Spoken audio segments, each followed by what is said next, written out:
खुलुमबाय लोगोफोर guide Bodoland YouTube चेनेलाव बयखौबो बरायबाय आरो जायफोर बिथांमोना गाइड बड'लेण्ड इउटुब चेनेलाव गोदानै फैनाय चेनेलखौ साबस्क्राइब खालामना होदो आरो लोगोसे बेल आइकनखौबो थुनानै ला जाहाथे जेब्लानो आं भिडिअ आपल'ड होयो अब्लानो नोंथांमोनाव थाबैनो मोनहैयो लोगोफोर बिराद नयस खाथिजों गारि बिराद खारनाय नालाय बेखायनो दिनैनि भिडिअआ जागोन लोगोफोर शनिदेव भगबाननि सायाव शिब पुराण गोथार बिजाबफोराव फोरमायनाय बादिब्ला शनिदेव भगबानखौ सूर्य भगबाननि फिसा होननानै मिथिनाय जायो आरो जमदेवनि बिदा गिदिर होननानैबो मिथिनाय जायो आरो बिमा सायाजों सोरजिजानाय सासे भगबान होननानै मिथिनाय जायो।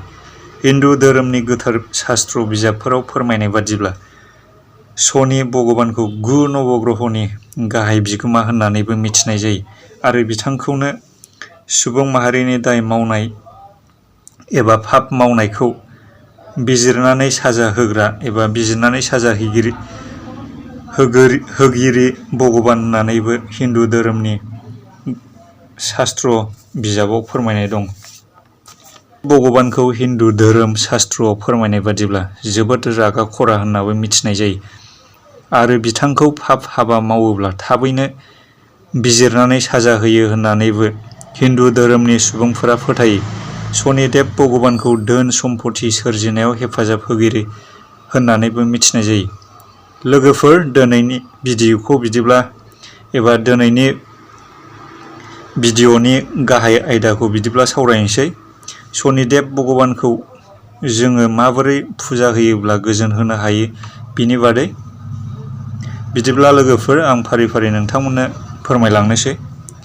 सेथियाव दं शास्त्रआव फोरमायनाय बादिब्ला जायनि जिउआव शनि ग्रह नाङो बिनि जिउआव दुखु खस्थ' बेमार आजार जायो होननानै फोथायनाय जायो।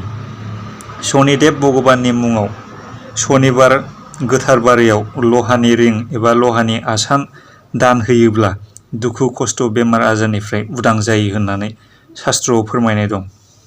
नैथियाव दङ शास्त्रआव फोरमायनाय बादिब्ला शनिदेव भगबाननि मुङाव थाव गोथां दान होयोब्ला जिउआव गोजोन आरो सान्थि फैयो होननानै फोथायनाय जायो। थामथियाव दङ शास्त्रआव फोरमायनाय बादिब्ला शनिबार गोथार बारियाव फाख्रि बिफांनि गुदियाव शनिदेवनि मुङाव आलारि बाथि एबा जेवारि सावनानै होयोब्ला जिउआव गोजोन आरो सान्थि फैयो होननानै फोथायनाय जायो। ब्रैथियाव दङ शनिदेवखौ लहानि आइजेंफोरखौ दान होयोब्ला गोजोनग्रा भगबान होननानै मिथिनाय जायो लोगोफोर। बेनिखायनो शनिबार बारायाव एबा शनिबार गोथार बारियाव सोरबा गोनांथि जानाय सुबुंनो शनिदेवनि मुङाव साराय दान होयोब्ला जिउआव गोजोन आरो सान्थि फैयो होननानै फोथायनाय जायो। बाथियाव दं शास्त्रआव फोरमायनाय बादिब्ला शनिदेवनि मुङाव गोसोम गाबनि जिखौ दान होयोब्ला शनिदेवनि बोर मोनो होननानै फोथायनाय जायो मानोना गोसोम गाबनि जिखौ शनिदेवनि गुबै होननानै शास्त्र बिजाबाव फोरमायनाय दङ। लोगोफोर दिनैनि भिडिअआ बेनोसै ओमफ्राय भिडिअआव बिराद नयस फैबाय माने खाथिजों बिराद गारि खारो नालाय बेखायनो नयसआ बारा जायो। सानाव भिडिअ खालामब्लाथाय आंनिया माबायाबो माइकआबो मोजां नङाना बेखायनो बिराद नयस जायो। बिदिब्ला लोगोफोर दिनैनि भिडिअआ बेनोसै आरो जायफोर बिथांमोना चेनेलाव गोदानै फैनाय चेनेलखौ साबस्क्राइब खालामना होदो लोगोफोर।